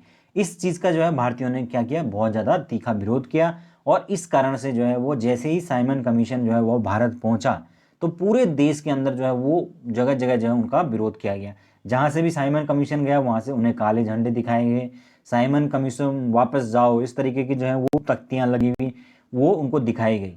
और इस दौरान जो है बहुत सारी पुलिस से झड़प हुई, और इस झड़प में ही आपके लाला लाजपत जो राय हैं उन्होंने उनके सर पर जो है वो लाठियां लगी और उनकी मृत्यु हो गई अक्टूबर 1928 में। तो उन्होंने ये बात बोली थी कि मेरे ऊपर जो है लाठियों से किया गया एक एक प्रहार एक दिन ब्रिटिश साम्राज्य के ताबूत की आखिरी कील साबित होगी, ठीक है। तो ये प्रमुख बात थी दोस्तों, ये याद रखना। नेक्स्ट है हमारे पास, अब आएगा नेक्स्ट जो चीज है वो है नेहरू रिपोर्ट, ठीक है। तो नेहरू रिपोर्ट की अगर हम बात करें तो ये बेसिकली क्या था, ये था कि जो गवर्नर जनरल थे लॉर्ड बर्कनहार्ड, उन्होंने भारतीयों को एक तरह से एक चैलेंज दे दिया कि भाई तुम लोग इस तरह से मांगे कर रहे हो, अगर तुम्हारे अंदर इतनी ज़्यादा वो क्षमताएं हैं तो तुम खुद एक ऐसा संविधान हमारे सामने बना के दो जिसको कि भारत के सभी राजनीतिक दल क्या कर लें, स्वीकार कर लें। तो भारतीय जो जितने भी नेता थे उन्होंने ये चीज़ स्वीकार कर ली और फाइनली उन्होंने मोतीलाल नेहरू की अध्यक्षता में एक रिपोर्ट बना दी जिसको कि क्या कहा, नेहरू रिपोर्ट के नाम से जाना गया। ठीक है, अब ये जो नेहरू रिपोर्ट थी दोस्तों, इसको बना तो दिया, लेकिन जो ये इसको अब किस प्रकार से जो है उसमें मतलब सरकार जो है मानेगी नहीं मानेगी इस चीज़ पर उसका संशय था। तो उसी के लिए जो है वो नेक्स्ट ईयर ही कांग्रेस का लाहौर में एक अधिवेशन हुआ जिसको 1929 का अधिवेशन कहा जाता है। तो इस अधिवेशन में जो है अध्यक्षता किसने की, पंडित जवाहरलाल नेहरू, क्योंकि जो वो उस टाइम पर ये एक युवा नेता हुआ करते थे। अब इन्होंने बोला कि हम क्या करेंगे, 1 साल तक का जो है वो टाइम दे रहे हैं गवर्नमेंट को कि वो इस नेहरू रिपोर्ट को एक्सेप्ट करे, और 1 साल के बाद भी अगर गवर्नमेंट जो है वो इसको एक्सेप्ट नहीं करती है तो हम क्या करेंगे, फिर हमारी जो मांग है वो पूर्ण स्वराज है, हम उसका लक्ष्य बनाएंगे। 1 साल हो गया, 1 साल में कुछ भी नहीं हुआ। पहले तो 31 दिसंबर 1929 को तिरंगा झंडा उसको रात के अंधेरे में जो है वो फहरा दिया गया और कहीं यहाँ से जो है वो कहीं ना कहीं एक क्रांति की शुरुआत हो चुकी थी। लेकिन जो 26 जनवरी 1930 को जो है वो एक स्वतंत्रता दिवस को मनाया गया, किसके तट, रावी नदी के तट पर। ठीक है, तो ये प्रमुख घटना थी और इसी कारण से दोस्तों जो भारतीय संविधान है उसको 26 जनवरी को ही लागू किया गया 1950 में, वरना वो तो बन तो पहले ही गया था, लेकिन लागू 26 जनवरी को क्यों किया गया, वो इसी वजह से किया गया क्योंकि इस दिन जो है स्वतंत्रता दिवस मनाने की घोषणा की गई थी, कब, 1930 के अंदर। ओके, तो यहीं से जो है वो भारतीय जो राष्ट्रीय कांग्रेस ने उसने अपना जो उद्देश्य है वो अब बना दिया पूर्ण स्वराज। उन्होंने कहा कि अब हमें औपनिवेशिक स्वराज वगैरह नहीं चाहिए, अब हमें क्या चाहिए, पूर्ण स्वराज चाहिए और उससे हम कम कुछ भी नहीं लेंगे। ठीक है, तो ये इस तरीके से अब टारगेट उनका बदल गया था। अब नेक्स्ट क्या होता है आगे देखते हैं। नेक्स्ट जो चीज हुई दोस्तों वो है सविनय अवज्ञा आंदोलन, यानी कि विनय मतलब विनय पूर्वक जो है वो अवज्ञा कर देना, आज्ञा न मानना। तो इसकी जो शुरुआत है वो कैसे हुई, आप सब जानते हैं कि 12 मार्च 1930 को गांधी जी हैं उन्होंने अपने चुने हुए जितने भी 678 अनुयायी थे उनके साथ एक मार्च निकाला जिसको कहा जाता है दांडी मार्च। ठीक है, तो ये दांडी मार्च जो है अहमदाबाद के जो में साबरमती आश्रम है वहां से दांडी समुद्र तट तक चला। अब यहाँ पर बेसिकली 6 अप्रैल को गांधी जी पहुंच गए दांडी और उन्होंने जो है दांडी में नमक जो है वो कानून को तोड़ा। कैसे, उन्होंने एक नमक बनाया, मतलब छोटा सा ये एक सांकेतिक था एक तरह से, लेकिन ये एक तरह से ये था कि भाई हम नमक जो है इस पर हमारा अपना अधिकार है और हम इसके लिए किसी भी प्रकार का टैक्स नहीं देंगे। ठीक है, फिर इसमें जो है और आंदोलन फिर आगे आगे बढ़ता गया, जैसे कि तमिलनाडु के अंदर जो है वो श्री राजगोपालाचारी थे, उन्होंने मालाबार ये आंदोलन चलाया। ठीक है, वहाँ पर भी उन्होंने इसी प्रकार का एक मार्च निकाला। फिर जब केरल में जो है वो के कलपक्कम थे, उन्होंने निकाला। अगर हम पश्चिमोत्तर जो प्रांत है वहाँ पर एक प्रमुख व्यक्ति थे जिनका नाम था खान अब्दुल गफ्फार खान। ठीक है, तो खान जो अब्दुल गफ्फार खान है दोस्तों, इनको सीमांत गांधी के नाम से भी जाना जाता है क्योंकि इन्होंने गांधी जी के की तरह ही वहाँ पर जो है नेतृत्व को संभाला था। ठीक है, तो इनके द्वारा जो वहाँ पर जो आंदोलन चलाया जाता है उसको क्या कहा जाता है, खिदाई खिदमतदारी या लाल कुर्ती आंदोलन। ठीक है, तो ये कुछ बातें आपको याद रखनी है। फिर इसके बाद दोस्तों सविनय जो अवज्ञा आंदोलन है वो उसके बाद जो प्रमुख घटनाएं हैं वो है आपकी प्रथम गोलमेज सम्मेलन। तो ये 1930-31 में हुआ। ये जो 1930 में प्रथम गोलमेज सम्मेलन हुआ इसका बेसिकली मकसद ये था कि जो आने वाले टाइम में जो भारत के अंदर जो संवैधानिक सुधार होने वाले हैं उसमें क्या क्या चीजें हों उसके बारे में डिस्कशन था ये। ठीक है, तो इसमें कांग्रेस जो है उसने इसका बहिष्कार किया, कांग्रेस ने उसने हिस्सा नहीं लिया। फिर जो है इसके बाद हुआ प्रमुख एक घटना जिसको कहा जाता है गांधी इरविन समझौता। ये कब हुआ, 5 मार्च 1931 को। तो इसमें क्या हुआ बेसिकली कि गांधी और जो उस टाइम पर गवर्नर जनरल थे लॉर्ड इरविन, इनके बीच में एक डील हुई। उसमें उन्होंने ये मतलब गांधी जी ने स्वीकार किया कि हम क्या करेंगे, द्वितीय जो गोलमेज सम्मेलन होगा उसमें भाग लेंगे। उन्होंने भी स्वीकार किया कि हम जो है आंदोलनकारी जो थे उनको रिहा करेंगे, जितने भी ये मतलब सविनय अवज्ञा आंदोलन के दौरान जो लोग थे जिनकी नौकरियां चली गई थी उनको दोबारा बहाल करेंगे। इस तरह की कुछ शर्तें उन्होंने मान ली थी और इसको दिल्ली समझौता के नाम से भी जाना जाता है। ओके, लेकिन दोस्तों यहाँ पर वो गांधी जी का जो क्रिटिसिज्म है वो बहुत ज़्यादा होता है क्योंकि उन्होंने जो भगत सिंह और सुखदेव राजगुरु इनकी जो फांसी है उनके रुकवाने के लिए अंग्रेजों से मतलब कहा जाता है कि उन्होंने अंग्रेजों से इसकी मांग को प्रमुखता से नहीं उठाया। हालांकि उन्होंने गांधी जी ने अपनी तरफ से जो है इस चीज़ को मांग को उठाया था, लेकिन अंग्रेजों क्योंकि वो एक संगीन जुर्म के आरोपों में जो है वो गिरफ्तार थे। तो इसलिए गांधी जी जानते थे कि भाई ये पॉसिबल नहीं है कि इस टाइम पर मैं क्या कर सकूं, इस टाइम पर मैं ऐसा नेगोशिएशन कर पाऊं कि मतलब मैं इनको छुड़ा पाऊं। हालांकि ये था कि गांधी जी जानते थे कि इस टाइम पर हम पहली बार ऐसा हुआ है कि हम और जो है अंग्रेज हो एक लेवल पर आके एक दूसरे से बातचीत कर रहे हैं। तो इस टाइम पर वो नहीं चाहते थे कि कुछ बातचीत में कोई दिक्कत आ जाए। ठीक है, तो कहीं ना कहीं ये एक कारण रहा था जिसकी वजह से उन्होंने भगत सिंह और सुखदेव और इनकी फांसी को नहीं रुकवा पाए थे। और इस कारण से जब कांग्रेस के कराची अधिवेशन में ये पहुंचे तो बहुत ज़्यादा जो है विरोध जो है वो गांधी जी को झेलना पड़ा था युवाओं का, क्योंकि उन्होंने कहा कि आपने इनकी जो भगत सिंह सुखदेव और राजगुरु उनकी फांसी नहीं रुकवाई। ठीक है, तो इस तरीके से दोस्तों ये प्रमुख घटनाएं हुई। उसके बाद जो है समझौते के बाद द्वितीय गोलमेज सम्मेलन 1931 में हुआ। बेसिकली गोलमेज सम्मेलन ये होता था कि वो एक गोल मेज के चारों तरफ बैठते थे, इसीलिए उसको गोलमेज सम्मेलन कहा जाता है। तो ये द्वितीय जो गोलमेज सम्मेलन है दोस्तों, इसमें गांधी जी ने हिस्सा लिया था। ठीक है, तो एकमात्र गोलमेज सम्मेलन जिसमें गांधी जी ने हिस्सा लिया वो कौन सा था, द्वितीय गोलमेज सम्मेलन। और कांग्रेस का रिप्रेजेंटेशन भी गांधी जी ही कर रहे थे। ओके, नेक्स्ट है हमारे पास अगली घटना सांप्रदायिक पंचाट।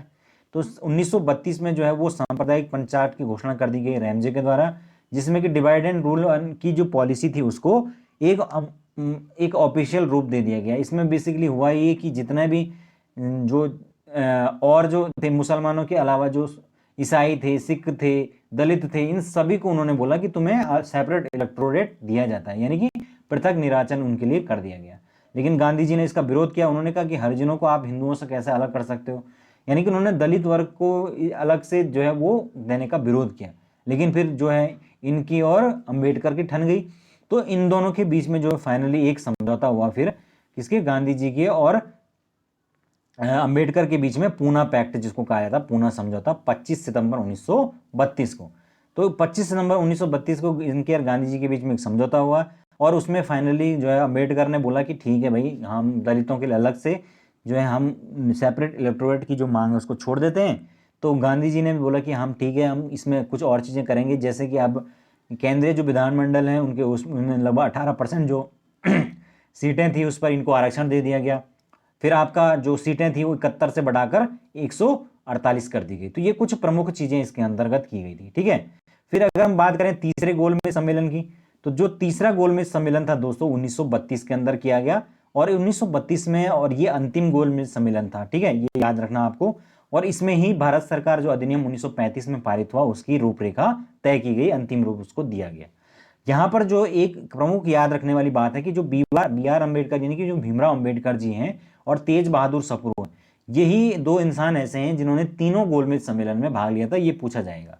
नेक्स्ट है दोस्तों हमारे पास 1937 के प्रांतीय चुनाव। तो 1937 का जो प्रांतीय चुनाव हुआ 1935 के अधिनियम के अंतर्गत जिसने होना था, उसमें कांग्रेस ने भाग लिया। ऑब्वियसली 11 प्रोविंस में 18 जो प्रांत हैं उनमें जो है वो कांग्रेस की सरकार बनी। ठीक है, तो इस तरीके से इस बात से जो है जिन्ना और चिढ़ गया और उसने फिर जो है वो आपका जो मुस्लिम लीग जो है उसके नेतृत्व में, जिन्ना के नेतृत्व में पाकिस्तान की मांग को और तेज कर दिया। ठीक है, फिर है कांग्रेस जो है उसका त्रिपुरी अधिवेशन हुआ 1939 के अंदर। इसमें जो गांधी जी हैं उन्होंने वो चाह रहे थे कि जो अध्यक्ष है वो बनाया जाए पट्टाभी सीतारामैया को, लेकिन जो है अध्यक्ष बन गए कौन, सुभाष बाबू, क्योंकि जो है वो उनकी लोकप्रियता अधिक थी। तो उनकी वो जो वो है वो चुनाव जीत गए और वो अध्यक्ष बन गए। तो ये चीज़ जो है कहीं ना कहीं गांधी जी को पसंद नहीं आई। अब इस बात से गांधी जी थोड़े नाराज से दिख रहे थे, तो इस वजह से सुभाष बाबू को भी अच्छा नहीं लगा। तो उन्होंने अप्रैल 1939 में ही जो है अपना अध्यक्ष पद से त्यागपत्र दे दिया। ठीक है, और जब उन्होंने त्यागपत्र दिया उसके बाद उन्होंने फॉरवर्ड ब्लॉक की स्थापना की, ये भी याद रखना। ठीक है, चलिए दोस्तों आगे नेक्स्ट है हमारे पास कि 24 मार्च 1940 को क्या हुआ। 24 मार्च 1940 को पहली बार मुस्लिम लीग ने लाहौर के में एक जो अधिवेशन है उसमें पाकिस्तान का प्रस्ताव पारित हुआ। ये पहला मौका था दोस्तों जबकि पाकिस्तान की जो मांग है उसको ऑफिशियली जो है वो उठाया गया मुस्लिम लीग के द्वारा। ओके, और इसके बाद जो है उनकी ये मांग लगातार बनी रही जब तक कि उनको पाकिस्तान हासिल नहीं किया गया। और इसमें जो है सबसे बड़ा योगदान था किसका, मोहम्मद अली जिन्ना का। इसीलिए कहा जाता है, इतिहासकार मानते हैं कि जो पाकिस्तान है वो सिर्फ एक आदमी की जीत पर बना है और वो है मुस्लिम लीग का अध्यक्ष आपका मोहम्मद अली जिन्ना। ठीक है, तो ये था कुछ प्रमुख बातें। नेक्स्ट है हमारे पास कि अगस्त प्रस्ताव, फिर 8 अगस्त। इस दौरान आप जानते हैं कि 1939 से द्वितीय विश्व युद्ध यानी सेकंड वर्ल्ड वॉर भी शुरू हो गया था। सेकेंड वर्ल्ड वॉर शुरू होने से जो है अब जो है वो ब्रिटिशर्स को जो है ये लगने लग गया कि भाई अब हमारी शक्तियाँ कमज़ोर हो रही हैं, तो उनके ऊपर दबाव पड़ रहा था कि आप भारतीयों से मदद लीजिए।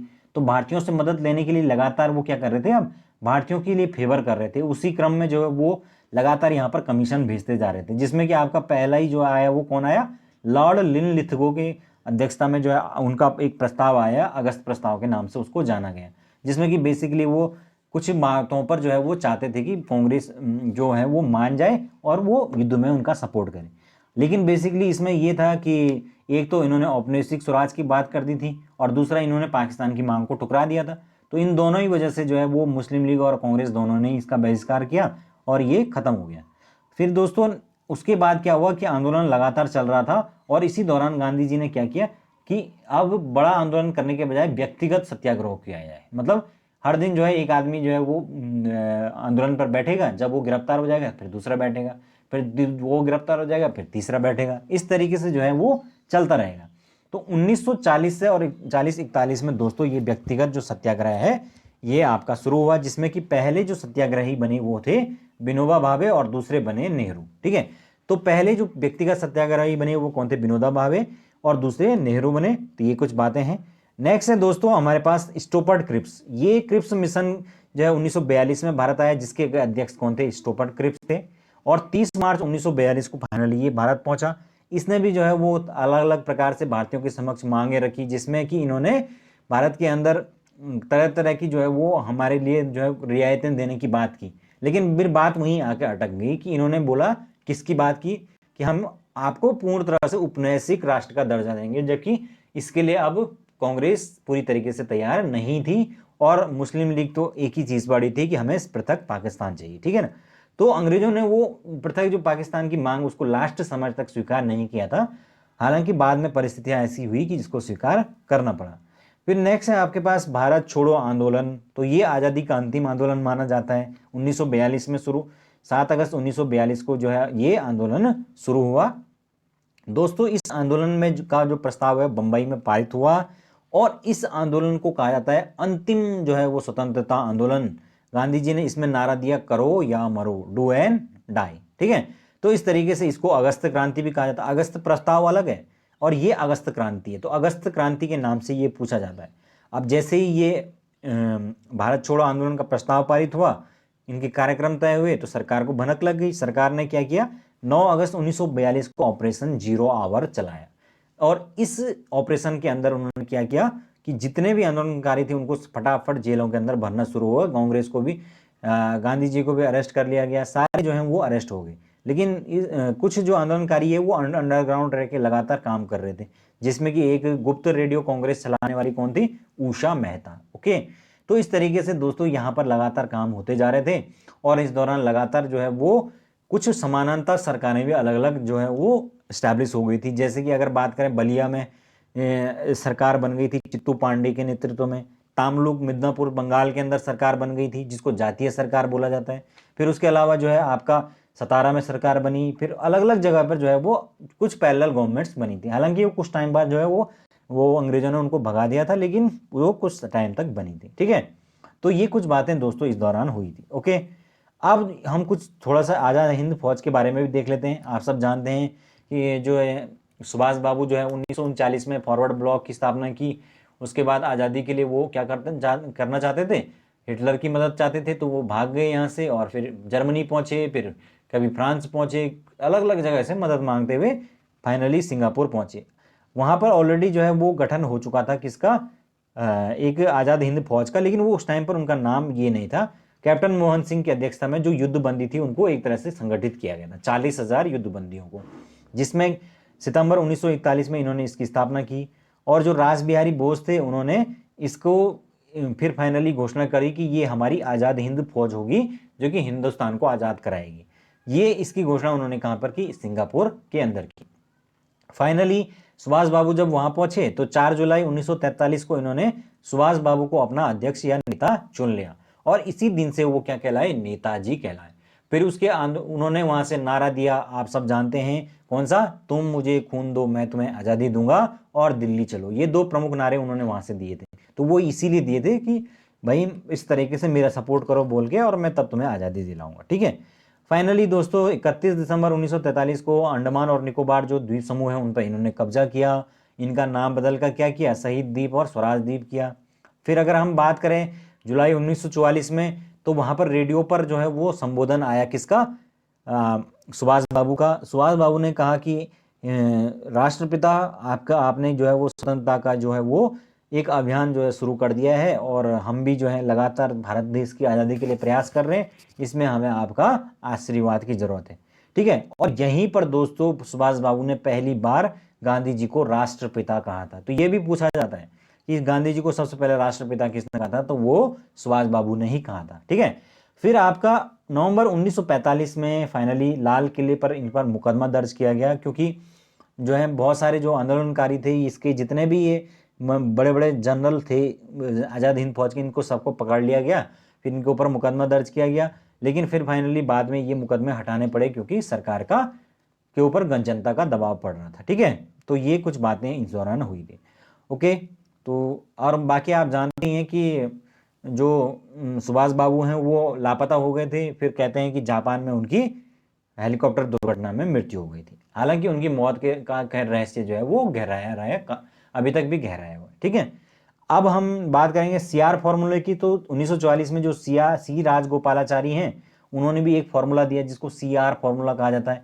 उसमें बेसिकली उन्होंने कुछ छोटे मोटे अलग अलग हिस्सों को जोड़कर पाकिस्तान को देने की बात हुई थी। लेकिन जिन्ना ने तो बोला कि ये क्या है, कटा फटा पाकिस्तान, धुन लगा हुआ पाकिस्तान, ऐसा पाकिस्तान हमको चाहिए ही नहीं।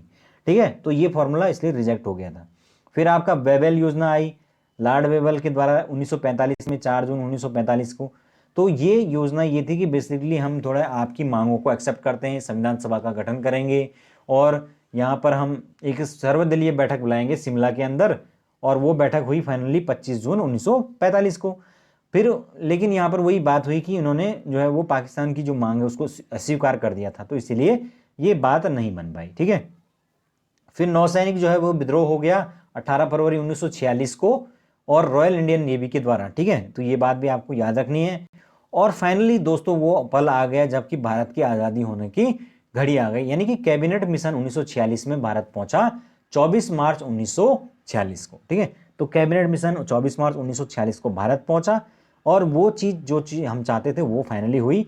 इस कैबिनेट मिशन जो है उसमें 3 मेंबर थे, स्टोपर्ट क्रिप्स, पैथिक लॉरेंस और एबी अलेक्जेंडर, जिसकी जो नेतृत्व है वो किसने किया था, पैथिक लॉरेंस ने। ये पूछा जाता है दोस्तों। और इस कैबिनेट मिशन के ही अनुसार जब में फाइनली जो है वो भारत के अंदर किस प्रकार से जो है वो शासन सौंपा जाएगा, किस प्रकार से चुनाव होंगे, इन सारी चीज़ों की रूपरेखा तय की गई थी। ओके। तो ये कुछ बातें इसके अंदर हुई थी, और इसी के बेस पर जो है वो चुनाव हुए। ठीक है। हालांकि जिन्ना जो है वो उन्होंने इसका बहुत ज़्यादा विरोध किया, और उसके विरुद्ध जो है मनाया क्या, डायरेक्ट एक्शन डे, प्रत्यक्ष कार्रवाई दिवस, कब, 16 अगस्त 1946।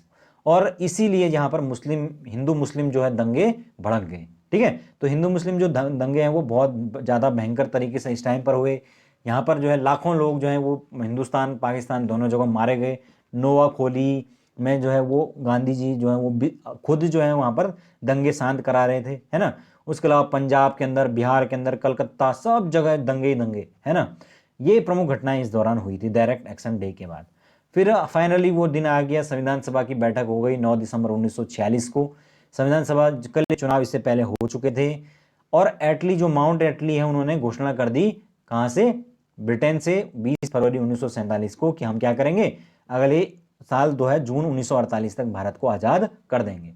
हालांकि जो है उससे पहले ही इतने बुरे हालात हो गए थे कि उन्हें पहले ही वो चीज़ करनी पड़ी, और माउंट बेटन योजना के अंतर्गत 3 जून 1947 को फाइनली भारत देश जो है वो आज़ाद होने की घोषणा हुई। अब इसमें लास्ट जो चीज़ होती है वो है भारतीय स्वतंत्रता अधिनियम, जो कि जुलाई 1947 के अंदर पारित हुआ। इस अधिनियम के अंदर बोला गया कि हम भारत को क्या करते हैं, 2 स्वतंत्र राष्ट्रों के अंदर विभाजित करते हैं, जिसमें कि एक जो है वो पाकिस्तान के नाम से जाना जाएगा, और दूसरा हिंदुस्तान के नाम से जाना जाएगा। और उसके लिए जो है वो जो माउंट बेटन की योजना थी उसी के अनुसार सिरिल रेडक्लिफ की अध्यक्षता में एक आयोग बनाया जाएगा, जो कि भारत और पाकिस्तान के बीच में एक लाइन तय करेगा। फिर उसके अलावा और क्या क्या चीज़ें, बंटवारे में कौन कहाँ जाएगा, ये सारी की सारी चीज़ें, बंगाल और पंजाब का किस प्रकार से कहाँ कहाँ से जो है वो पृथककरण होगा। ये सारी की सारी चीजें दोस्तों इसमें तय की गई माउंटबेटन योजना के तहत। और भारतीय स्वतंत्रता अधिनियम जो है वो house of Commons finally London से पारित हुआ। 15 जुलाई को उन्होंने जो है वो पारित हुआ और 14 अगस्त को इन्होंने फाइनली पाकिस्तान को आज़ादी दे दी।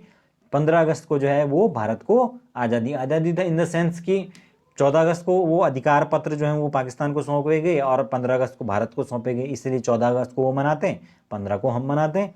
मोहम्मद अली जो जिन्ना है वो पाकिस्तान के पहले गवर्नर जनरल बने और भारत के कौन बने, वो अंग्रेजी जो थे लॉर्ड माउंटबेटन वही बने रहे।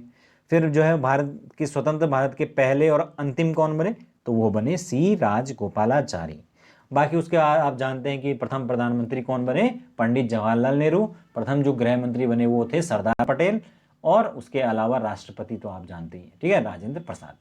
तो ये कुछ घटनाएं थी दोस्तों हमारे आधुनिक भारत के अंदर। आई होप कि आप लोगों को आज का जो लेक्चर है उसके अंदर पूरा का पूरा एक निचोड़ देखने को मिला होगा और इसमें मैंने जितनी भी सारी इंपॉर्टेंट बातें थी ये आपका समाहित की है और ये वीडियो दोस्तों आपके लिए एक रामबाण सिद्ध होगा। Thank you so much, thank you for watching, thank you.